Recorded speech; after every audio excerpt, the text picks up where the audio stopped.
Hi everyone, hope you're well. Today we're going to look at the A-level further maths paper from the Edexcel specification. We're going to look at the core pure one.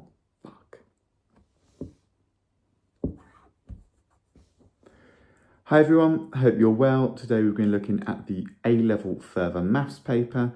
We're going to be looking at core pure 1 from the Edexcel specification, and we're going to be looking at the June 2024 paper 1. Just before we start, if you do enjoy this video, please do make sure you like and subscribe. I'd really appreciate it. Question 1, we are looking at a roots of polynomial question, then going into representing that on an Argand diagram. So the first thing I need to consider is that my root is 2 plus 5i. And if I know that, then that means that 2 minus 5i is also a root as well. And that's just because the congruent is obviously a root as well. Therefore, if we know that those two are roots, we can write this entire quartic here as two separate quadratics multiplied together.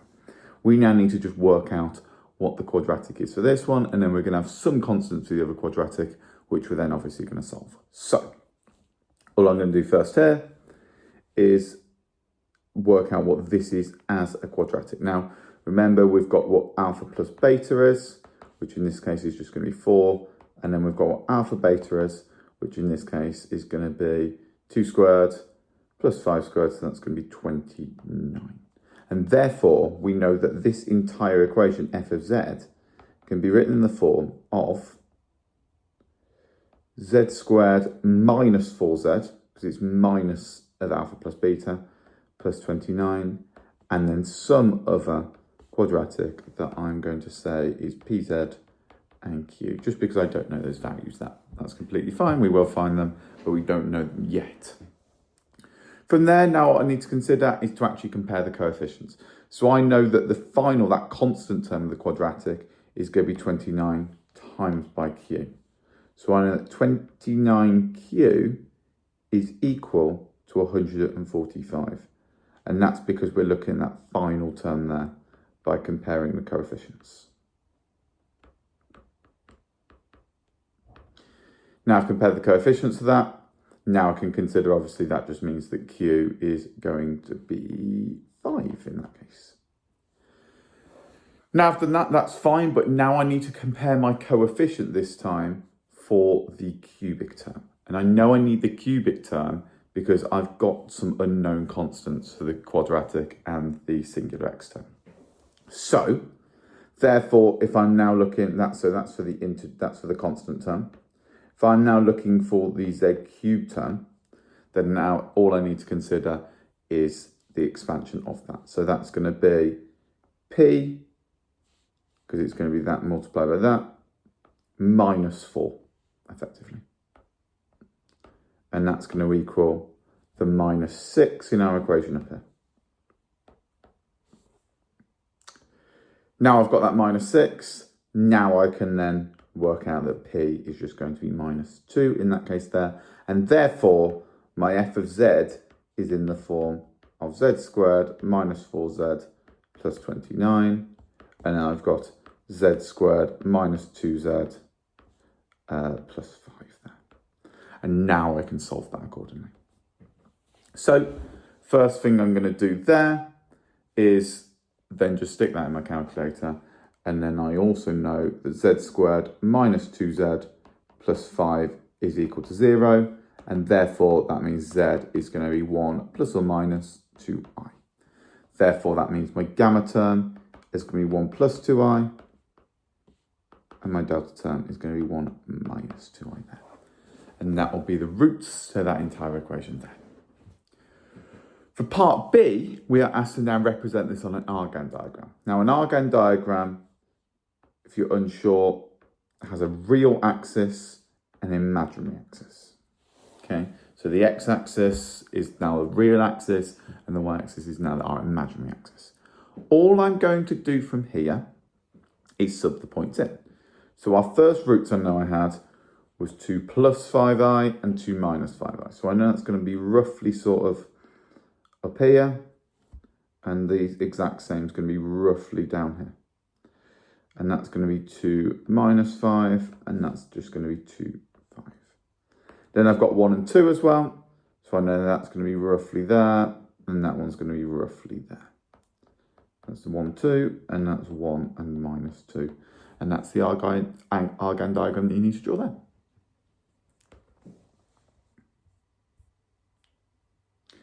If I look at question 2, well, question 2, we've actually got another roots of polynomial question. So the first thing we need to consider is what alpha plus beta plus gamma is, and then the sum of the doubles, and then the sum of the triples, okay? The reason they've got us to do this to start with is that's going to allow us to do part B. A lot of the time it might actually be the case where you're not necessarily going to be told part A and you're going to have to calculate that as part of part B. So, first thing I'm going to do is for the sums here, I know that the sum of alpha plus beta plus gamma is equal to minus B over A, which in this case here is going to be minus 3 over 2, which is just 3 over 2. If I look at the sum of the doubles here, then that's going to be C over A, which in this case is going to be 12 over 2, which is just 6. And then if I'm looking for the sum of the triples, then that's just going to be minus D over A, which in this case here is going to be minus 7 over 2. And we can't simplify that anymore. So that's fine. We'll keep it in that form there. Now let's move on to part B. Because each part of part B, you need to know how to manipulate this. Now you can derive it. You can derive it. However, as you are probably aware, further maths exams are very time pressured. So knowing these facts off by heart is going to be much more beneficial than just having to derive them every single time. So the first one here is BI. Now, the first thing I'm going to do is I'm going to rewrite, obviously we've got 2 over alpha plus 2 over beta plus 2 over gamma. And the first thing I'm going to do is I'm going to rewrite that as 2 lots of 1 over alpha plus 1 over beta plus 1 over gamma. The reason why I've done that is because you should know how we can rewrite this in the form of what we've got in terms of the sum of the singles, the sum of the doubles, the sum of the triples. So we know for this one that this is going to be 2 lots of alpha beta plus alpha gamma plus beta gamma. So the sum of the doubles over the sum of the triples. If you were to derive that, then you would be making a common denominator for all of these terms here. So for example, this one you'd be timesing by beta gamma, this one you'd be timesing by alpha gamma, etc. And you would get it in this form here, which then means we can just sub that in. So that's just going to be 2 lots of the sum of that, which is going to be 2 lots of 6 divided by minus 7 over 2, which is just going to simplify there to be minus 2, 6, 12, 24 over 7 there. If we look at part B, well, part B is asking for a small manipulation of what we've got there. So it's alpha minus 1, beta minus 1, gamma minus 1. This isn't necessarily in a standard form for you. So it is something that you're going to have to derive yourself, hence why this whole question is worth 7 marks, because it's not just going to be something that you should know. So I've got alpha minus 1, beta minus 1, and gamma minus 1, and I'm just going to have to derive this. So that's just going to be alpha beta minus beta plus 1, alpha minus 1. And then I can derive that. So that's just going to become alpha beta gamma minus alpha gamma minus beta gamma minus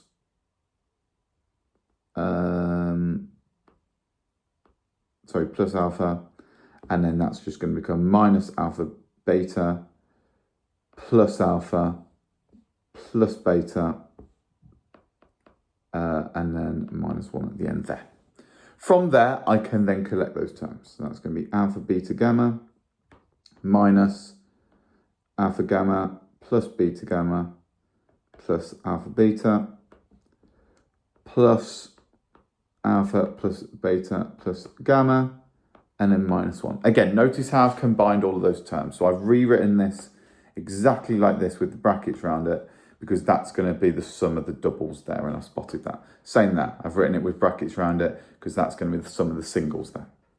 Then all I need to do is found what alpha, beta, gamma is, etc. from there. So it's going to be minus 7 over 2. It's going to be minus sum of the doubles, so that's going to be minus 6. And that's going to be adding 3 over 2 and then minusing 1 at the end there. And that will just get us an answer of minus 9 in that case then. If we look at this last part, then we're now in a position where we've got to find alpha squared plus beta squared plus gamma squared. Now, this should have been one of your standard results that you know. If not, remember, you can derive it, but this is effectively going to become, sorry, I've written that slightly wrong. That's going to become alpha plus beta plus gamma all squared. So the sum of the singles all squared minus 2 lots of the doubles. I'm just going to write that in a general form there. And then from there we can derive that. So we know that that's going to be equal to 3 over 2 all squared. And that's going to be minus 2 lots of 6.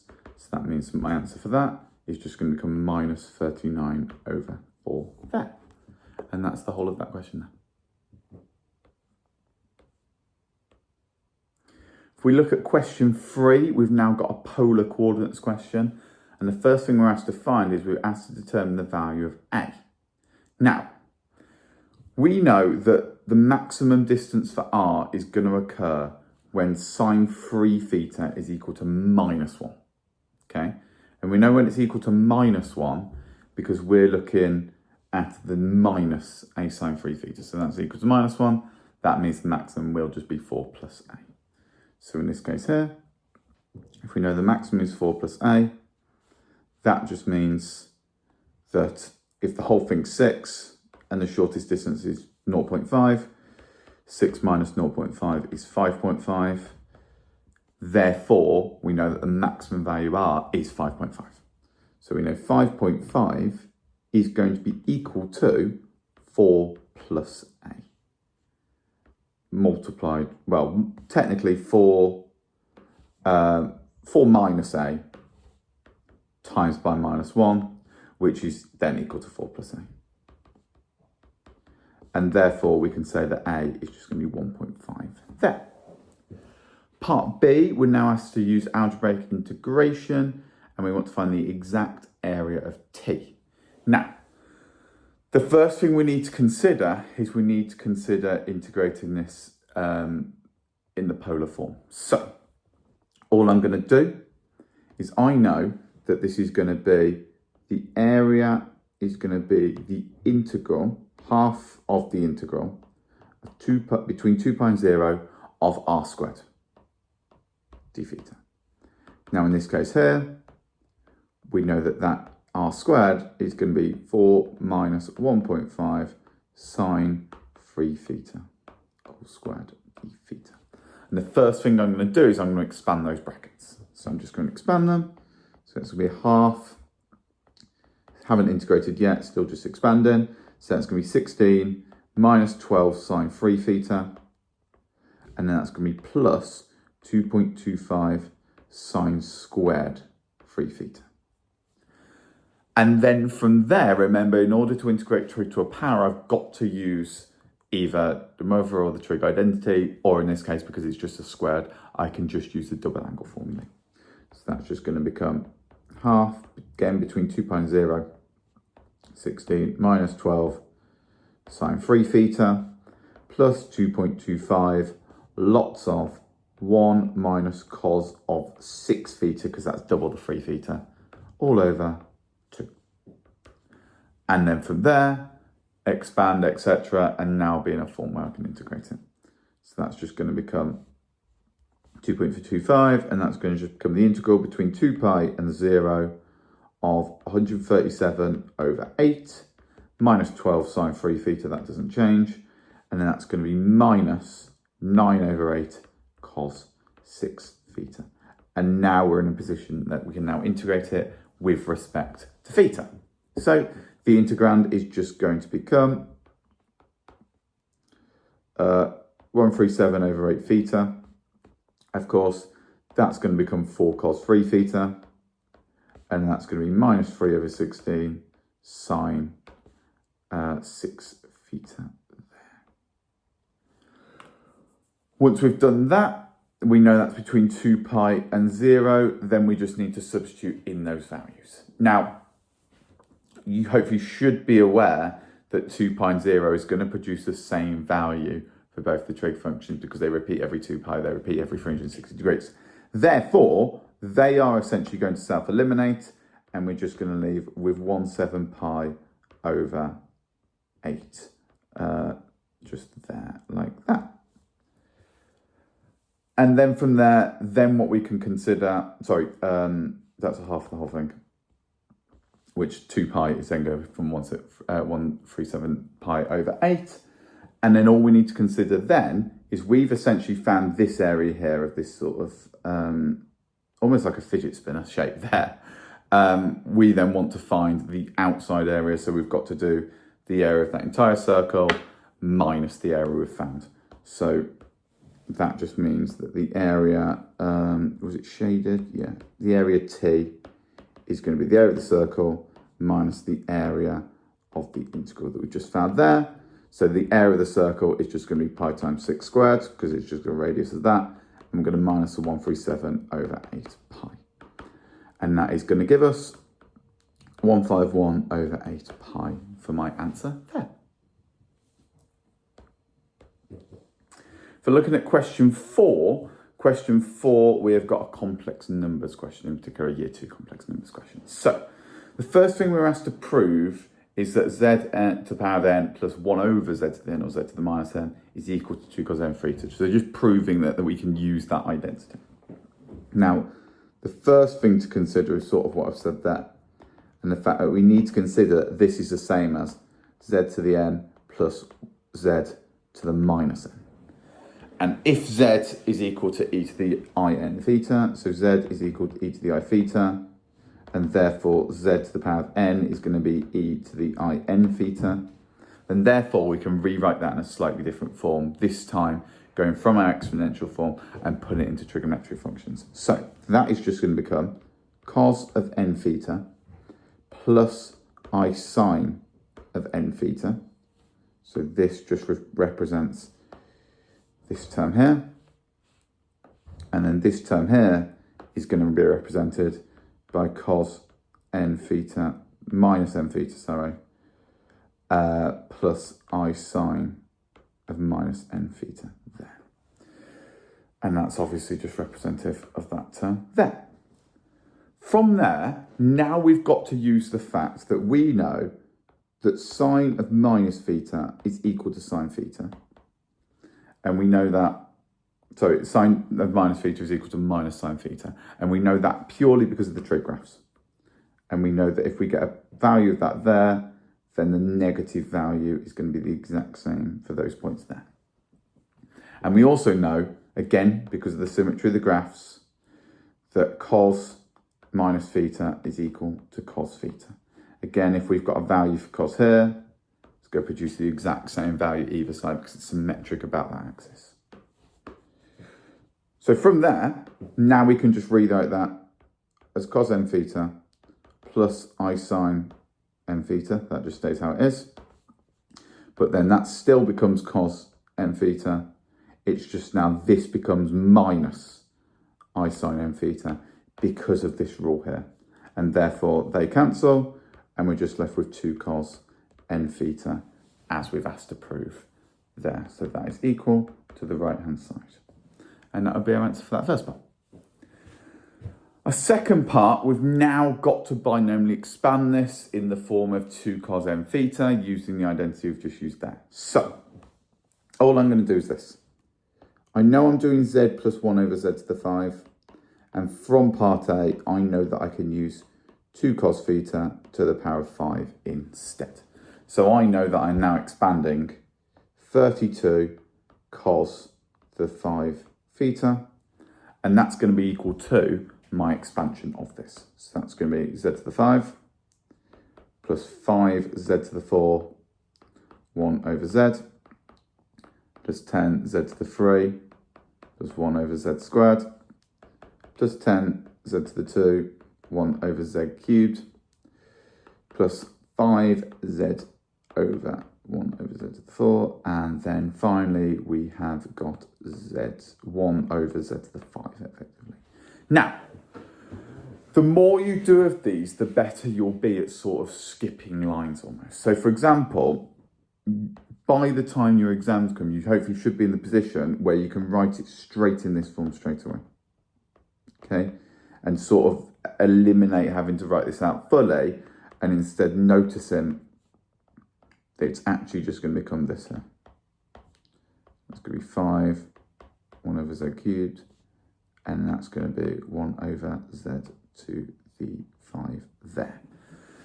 If you wanted to go a step further than that initially, then you could consider straight away that it's going to be in this form. And this is the final form that we want it in for this case. We want it to be 10 lots of, so we'll do the 5 lots first, 5 lots of z to the 3 plus 1 over z to the 3 plus 10 lots of z plus 1 over z there. If we can write it in that form straight away, we're in a better position. Then all I need to do is now essentially change what's in the brackets and put it back into that cos form because we know it follows that initial form that we did in part A. So that's just going to be the same as 2 cos 5 theta. We know that's going to be the same as 10 cos 3 theta. And we know that's the same as 20 cos theta there. Then from there, now we can consider saying that that is in that form. The only thing we've got left to consider is that that's 32 lots of it. And this is the mistake that people forget sometimes. They don't remember that the whole thing is equal to 32 lots of it. So if you just want what cos 5 theta is, and then you want a 16th of essentially half of what we found here. So it's just going to be 10 cos theta, and that's going to be our answer there. Again, don't make the mistake of forgetting to divide by 32 at the end. It's always going to be a fractional amount of it. If I now look at part C, I'm essentially finding what we've just found, but this time I'm looking for when it's equal, in this case, to minus 2 cos theta. So, first thing I'm going to do is I'm going to say the left-hand side is actually going to be equal to, in this case, what we've just found before. So it's going to be 16 lots of cos to the 5 theta, and that is going to be equal to the minus 2 cos theta, and that's purely using part A and part B that we found there. Therefore, I can't cancel a cos term, and this is the same in your normal maths as well. You can't cancel a cos term. You can take it out as a factor and show that that will be when cos theta is equal to 0, but you can't cancel a cos term. So I'm going to move everything to this side. So that's just going to be equal to 0 now. And then I can take cosine out as a factor. I'm going to take 2 cos out as a factor, actually, because that would give me 8 cos 4 theta plus 1 is equal to 0. And now I'm in the position to say, well, that means that either 2 cos theta is equal to 0, or 8 cos to the power 4 theta plus 1 is equal to 0. So that means, let's start with this side here, because that means we've obviously got when cosine theta is equal to 0, which means you should be aware we've got the solutions pi over 2, 3 pi over 2, just graphically, and obviously it continue from that. We're obviously only looking for the solutions between 0 and 2 pi, so those are just going to be my solutions there, and that's fine. My other side, a little bit more difficult to manipulate, so I've got that 8 cos 4 theta is equal to minus 1. So that means cos to the 4 theta is equal to minus 1 over 8. Now, we can't square root a negative number, of course. Again, we can in complex form, but not in this form. So therefore, we can't do the 4th root of it either. So that's non-existent, effectively. And therefore, our solutions are just these two here.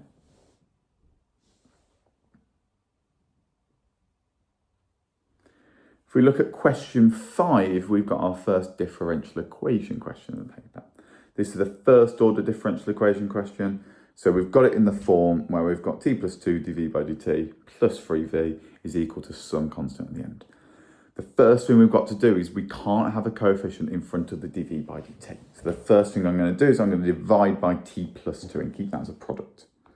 So that's going to be dv by dt is going to be plus 3 lots of 3 plus 2. V is equal to k, which is just going to become k because that's going to be k lots of t plus 2 divided by t plus 2, which is just going to cancel. And that's just going to become 3 lots of t plus 2, 3 divided by t plus 2, sorry, there. The next thing I now need to consider is my integrating factor. So remember, for my integrating factor, that's going to be e to the power of the integral of the coefficient in front of the value of v with respect to t in this case here, which is just going to become 3 ln t plus 2, which we can then manipulate quite easily to just become e to the ln of t plus 2 cubed, which is just t plus 2 cubed. And then we need to multiply through by this integrating factor with every single term in the equation up here. Just remember, really, really important, you've got to multiply through by the right-hand side as well. And that's often something that people forget. So you've got to make sure you multiply through by that side as well. So that's then going to become t plus 2 all cubed dv by dt plus 3v t plus 2 all cubed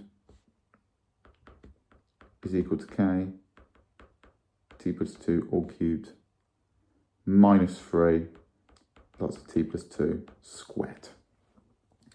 And then we're in a position to be able to integrate both sides. So, because we've got the differential, so we've got the original term here and the differential of it here, and we've got this original term here, and we've got the differential of it here, we're now in position to integrate both sides. So that first term is just literally going to become d by dt lots of v t plus 2 all cubed, and that's going to be equal to what we had on the other side here, minus 3 lots of t plus 2 all squared. Now we're in a position to integrate both sides. So that's just going to become v is t plus 2 all cubed is equal to the integral of this side here, effectively, which is just going to become reverse chain rule for both of these. Remember, k is a constant, so we don't need to consider that in any different way, shape or form. So it's just going to be reverse chain rule. So that's going to be k over 4 lots of t plus 2 to the 4. And then this one here is just going to be raising the power by 1 and divided by the new power again. Remember, when you integrate with a differential equation, you need to add your plus seal, and that will be our general solution at this point. Therefore, if I then divide through by the t plus 2 all cubed, then I'll get it just in terms of v. So that's just going to become v is going to be k over 4 lots of t plus 2 minus, well, that's just going to cancel, so that's going to be 1, and plus some constant over t plus 2 all cubed there. Remember, even when you divide through by something, if you're dividing through by a variable and you've got a constant there, you've still got to divide that constant by the variable. Now we're asked to find the particular solution. So to start with that, still in part A, I need to find my value for c in terms of k. So all I'm going to do that is use the initial condition that when t is equal to 0, we know that v is equal to 0 there. So just substitute that value in. Means v is going to be k over 4 times 2 minus 1 plus c over 8 in that case there. And if we rearrange that, we'll just get that 0 is equal to k over 2 minus 1 plus c over 8. And we can essentially rearrange that to get c is going to be equal to 8 minus 4k. Can then substitute that back into the expression. And that therefore means we're going to get v is k over 4 lots of t plus 2 minus 1 still, but now it's going to be plus 8 minus 4k over t plus 2 all cubed, which is almost in the exact form we want. We just want to take a factor of 4 out of that numerator there. So if I rewrite that, then it's just going to be 4 lots of 2 minus k over t plus 2 all cubed there. And that will be our part to part A. Then for part B, I'm now looking at using the other initial condition that when v is 4, t is 2. And I can substitute that value in. So I know here, and that means 4 is going to be equal to, k over 4, 4 squared, just 4, minus 1, plus 4 lots of 2 minus k over 2 plus 2 to the power of 3, which is 64 there. And then I can rearrange that. So I know if I'm making k the subject of this, I'm just going to expand it to start with.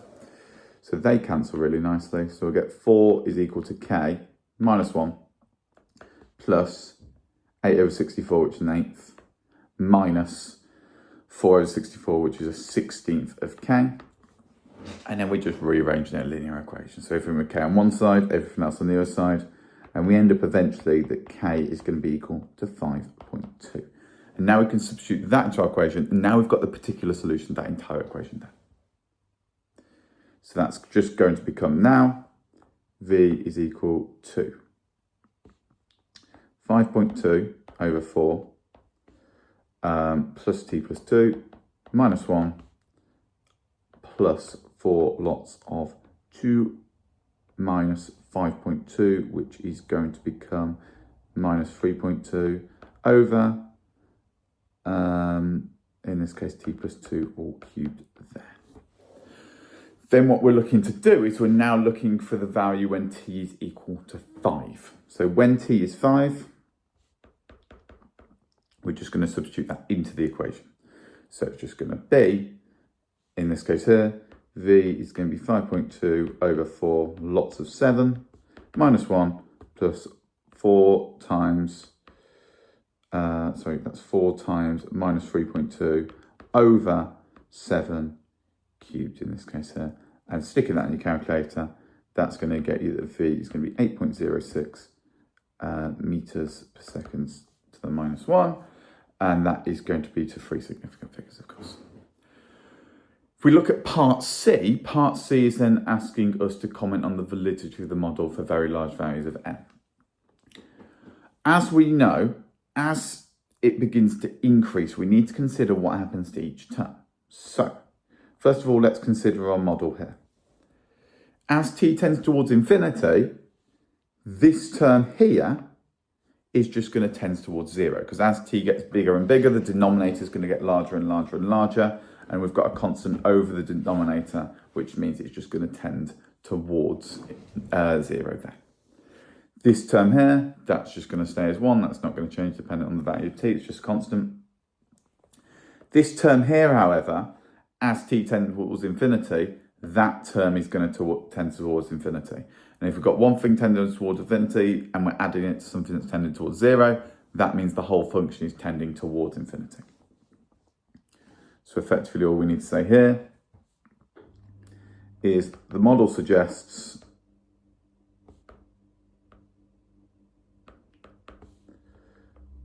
speed increases indefinitely.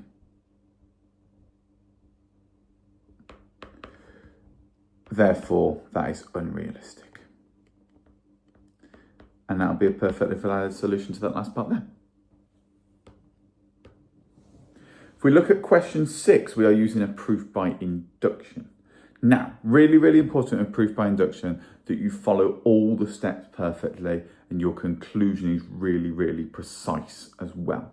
So, to start with here, we need to first of all do our basis step. Now, our basis step is going to occur when n is 1. So our first step is our basis step, and we're looking when n is equal to 1. So let's show that the left-hand side is going to be equal to the right-hand side. So I'm going to start the left-hand side, And that is literally just going to be 2, 1, minus 1, all squared, which is going to become 1 squared, which is literally going to be 1. We prove that for the right-hand side. It's going to be a third of 1, 4 lots of 1 squared minus 1, which is literally just going to become a third times 1 times 3, which is just going to become 1. Then we need to conclude that. So we need to say, therefore, the left-hand side is equal to the right-hand side, and therefore shown true for n equals 1. It's really important after each step that you do write that conclusion. Now we need to do our assumption. So our assumption, we're going to be looking when n is equal to k. And all we're going to do that is just substitute in those values. So that's just going to be there, between k, r equals 1 of 2r minus 1 squared is going to be equal to a third of k, 4k squared minus 1. Therefore, assumed true for n equals k. Now we move on to our final step, our inductive step. And our inductive step is showing true for n equals k plus 1. So all we're going to do here is the first thing is we're going to write out this as k plus 1 instead. Now, remember the sum to k plus 1 is going to be the sum to k plus that extra term on the end. So I'm going to write that out first. So start with my left-hand side. And I'm going to write that as the sum to k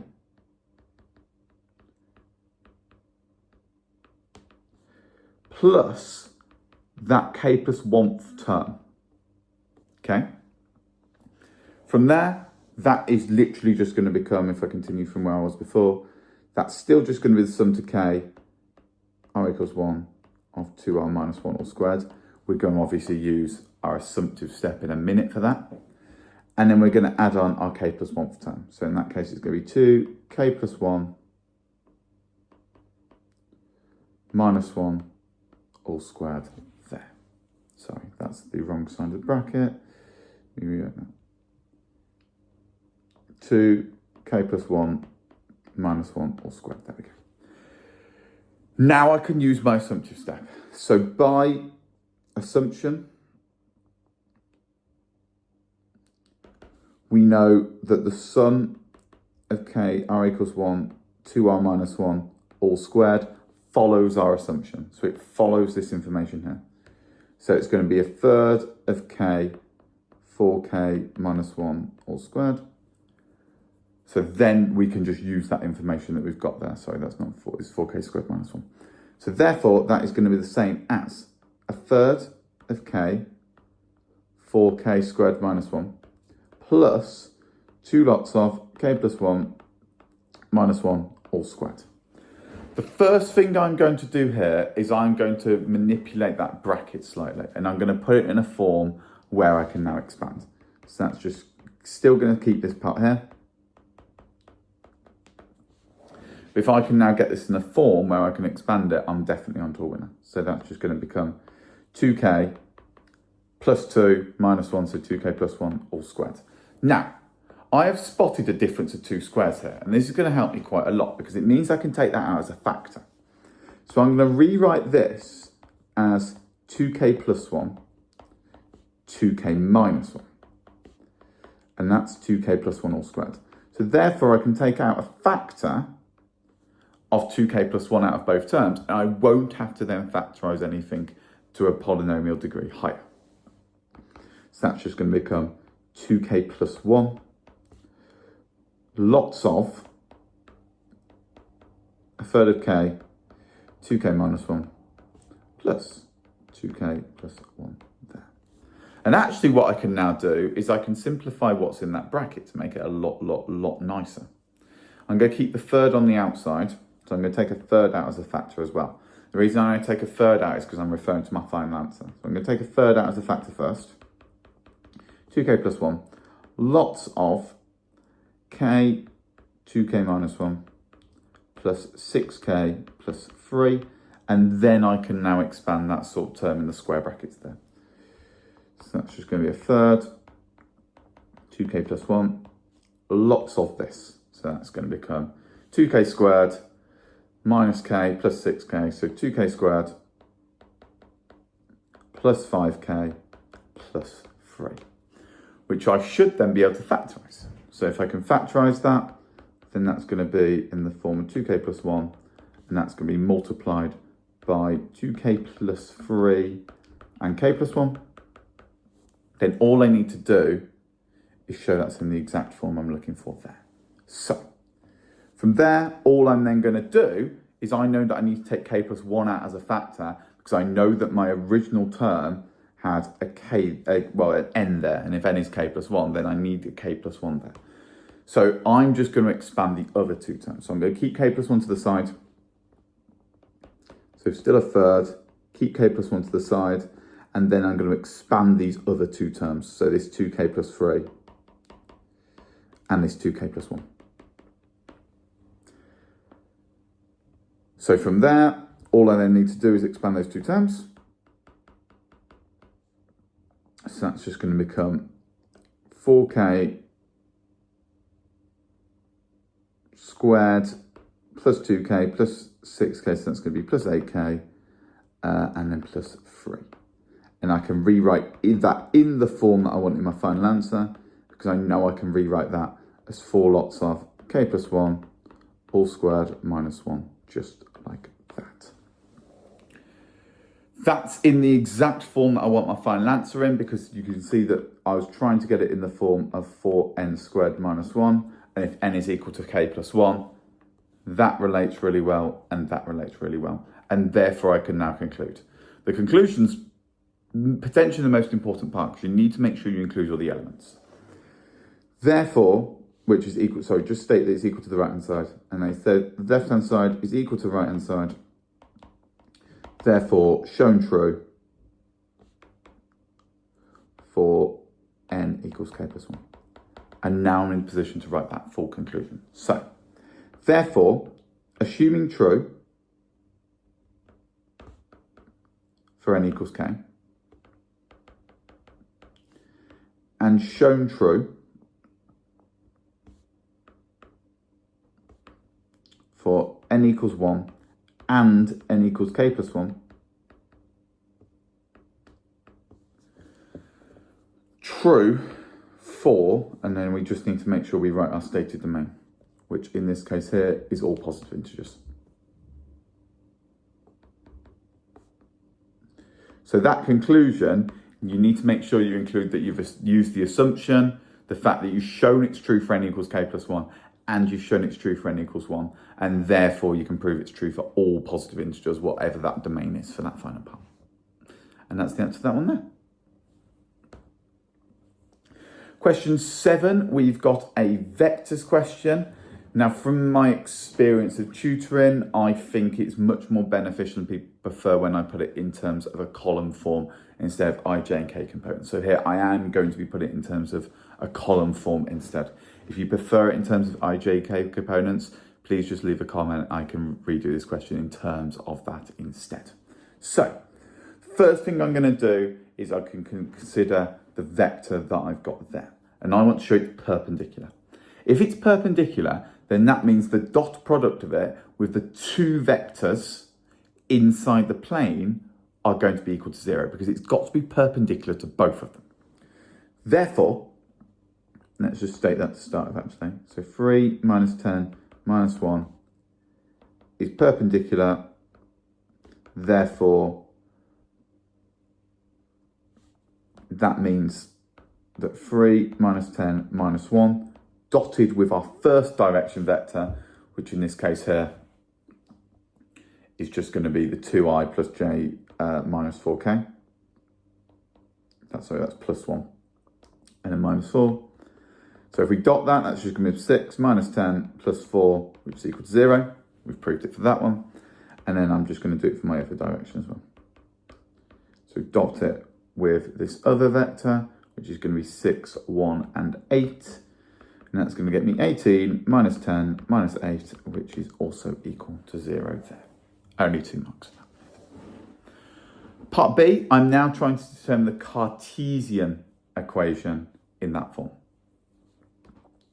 So all I'm going to do for part B is I'm going to say, okay, well, if I want it in that Cartesian equation and want to use the fact that r dotted with the normal vector there is going to be equal to a dotted with the normal vector there.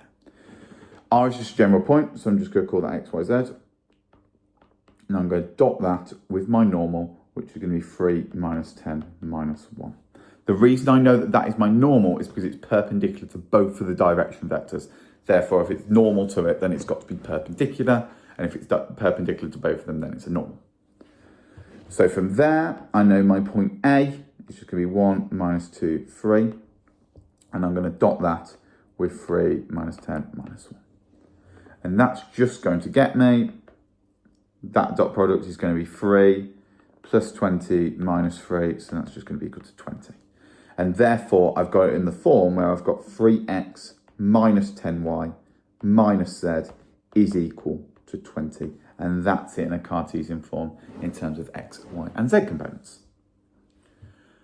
Part C, we're then asked to determine the value of p. So p is obviously in that other line. So we're looking at finding the value of a point on that line. So if we know that the point, 5p and minus 7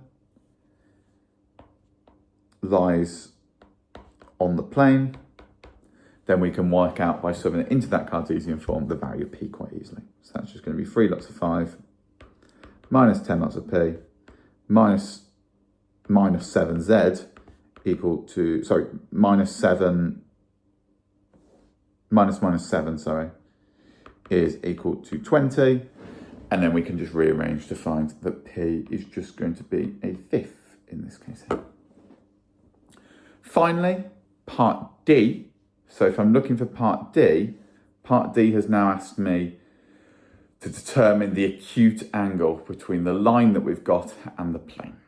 Okay, so the first thing I'm going to do here is I need to set the two lines equal to each other that I've got. So I know that I've got 1 plus 2 lambda. I know that I've got minus 2 plus lambda. And I know I've got 3 minus 4 lambda.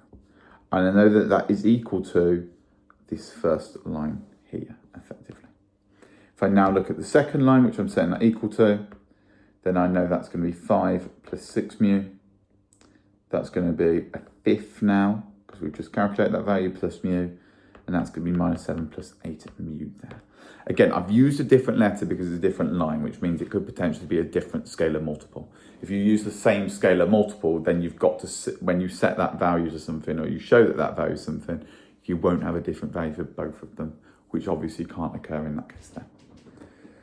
So therefore, if I now need to find what my values of mu, lambda are, etc., I just need to use that first equation and that second line, the x and y components, show that it's equal, and then check with the third row just to check for consistency. So all I'm going to do is I'm going to say that 1 plus 2 lambda is equal to 5 plus 6 mu. Rearrange that, that's just going to get me that 2 lambda minus 6 mu is going to be equal to 4. And then my second line, so that's my x components. If I now look at my y components, I've got that minus 2 plus lambda is equal to a fifth plus mu. And therefore, that's just going to become that lambda minus mu is going to be equal to essentially 11 over 5. And then from there, I can find the corresponding values for lambda and mu. So lambda is just going to become 2.3, 25 over 10. 25 over 10, 23 over 10. And then mu is just going to be a tenth there. To check for consistency, I want to check that with my z component, that third row. So I'm just now going to say that 3 minus 4 lots of 23 over 10 should be equal to minus 7 plus 8 lots of a tenth. And we do get that minus 6.2 is going to be equal to minus 6.2 when you stick in your calculator, and therefore it is consistent, which means it is a point of intersection. So, therefore I can find that corresponding value of A. So in this case here, A is just going to be, essentially, now I know what lambda and mu is, I can find that point using this original formula up here. So that means that A is just going to be 56 over 10, 3 over 10, and minus 62 over 10. Essentially what we found in that part C there. So if I want to find what A to B is, then all I need to now do is say, well, A to B is literally just going to be 12 minus 11 and 6 minus this vector that we've got here. 3 over 10 and minus 62 over 10. Remember that B, we just know has the coordinates of 12 minus 11, 6. And if we want to find the direction from somewhere, A to B, then that's going to be B minus A. So the final position of B minus that initial position A. Once we've found that value, then we can just say that that is going to be 64 over 10 minus 113 over 10 and then 122 over 10 there. If we're looking to find the angle between AB and the line, the value of pi, that plane, all we then need to do to find the angle between the line and the plane is use our equation. Now, because it's between a line and a plane, remember with the plane, we've got the normal vector that we do it with. And because it was the normal vector, instead of finding cosine of the angle, because it's a normal, we're essentially finding the other angle, which means we want to take sine of it. So that means that sine of theta is going to be equal to that value of AB dotted with the normal over the magnitude of AB, the magnitude of that normal vector there. So all we're going to do is now calculate that. So that's just going to become 64 over 10 minus 113 over 10, 122 over 10, dotted with the normal vector, which is 3 minus 10 minus 1, all over the magnitude of both these vectors here. So that's going to be 64 over 10 all squared, plus 113 over 10 all squared, plus 122 over 10 all squared, multiplied by 3 squared, plus 10 squared, plus 1 squared, which therefore, once I've put all that in my calculator, done inverse sine, I get that theta is equal to 40 there. Just make sure that is obviously in degrees as well. You don't want to take the radian, you want the degrees of it. Just because it states in this question here, determined to the nearest degree, and therefore you know you're in degrees. If I look at my final question, so my final question is question 8, and I this time have a differential equation question where we're finding the general solution of 2. So we've got a coupled one here because we know dx by dt and dy by dt. So the first thing we need to show is a second order differential equation in terms of dx by dt. So I know from equation 1 that I've got essentially this here. So let's call this equation 1 and this equation 2 to start with. So from equation 1, I know that y is equal to x, dx by dt minus x. If I then substitute that into my second equation for y instead, now I can get it in terms of dy by dt instead. So substituting that in, I'm just going to get, first of all, dy by dt. I need to know what that is. So that's going to be d squared x by dt squared minus dx by dt. And if I substitute both of them into equation 2, and let's call that equation 3 because that can be equation 3 into equation 2, then I get this here. So I know substituting that in, that I'm going to get d squared x by dt squared minus dx by dt is equal to 3 lots of dx by dt minus x minus 2x there. And if I rearrange that now, I get d squared x by dt squared. In this case here, we're going to get minus 4 lots of dx by dt. And then that's going to become minus 3x minus 5x. So move to the other side, that's going to be positive 5x there. And now we've got it in the form of a second order differential equation. For part B, we're then asked to determine the general solution for the number of type A bacteria. So in this case here, we're finding the general solution for X. That's fine. So the first thing I need to do is consider my auxiliary equation.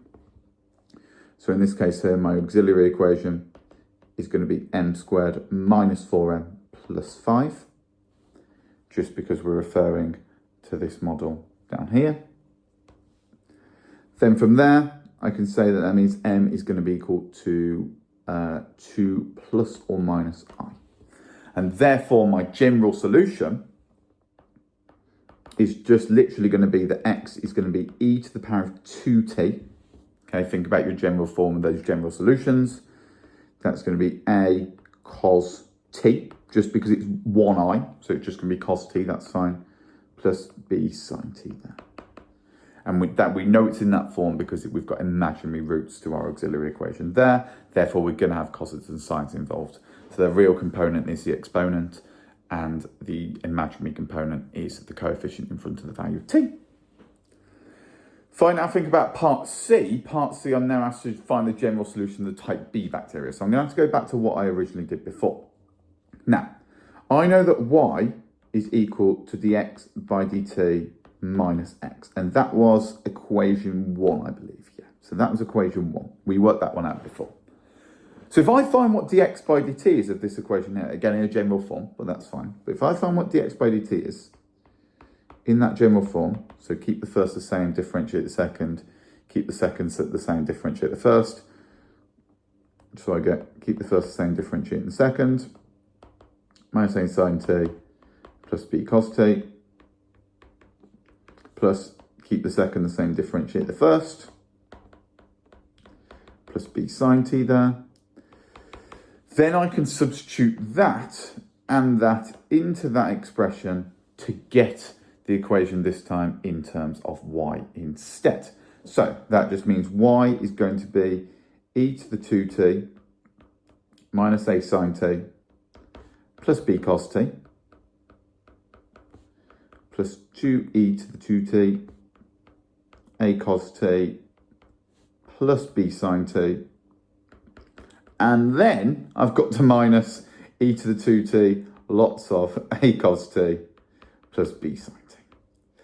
Now, this will all simplify quite nicely, so it's not going to end horrifically. We can get it into a much simpler form. I'm going to take e to the 2t out as a factor of the whole thing, and I get a plus b cos t plus b minus a sine t there. And that will be the general solution, in this case now, for y, in terms of part B in this question here. Part D now gives us some initial conditions. So now we're told that when x is 100 and y is 275, we know t is equal to 0. So now we've got to substitute both of these in. So I'm now going to call this one equation 4 and I'll call this one equation 5. So substitute that into equation 4. First of all, let's write out what our initial conditions, our boundary conditions are. So we know x is 100, y is 275, and we know that t is 0 for both of them. So let's sub them back in. Let's start with equation 4 first. So equation 4 is going to be that 100 is equal to e to the power of 0, a cos 0, cos of 0 is just 1, b sine 0, well that's just going to be that there. So that just means that 100 is equal to a. If I substitute now into equation 5, well equation 5 I know that 275 is equal to e to the power of 0, lots of b plus 100, cos 0, which is just going to be that, And then we've got b minus 100 times by sine 0, sine to the 0 is 0, therefore that just eliminates. And therefore I've got the 275 is equal to b plus 100, and therefore b is going to be equal to 175. So that now gets me my values of a and b there. Now all I need to do, I'm asked to determine the value of t when they are equal. So now I know my two equations.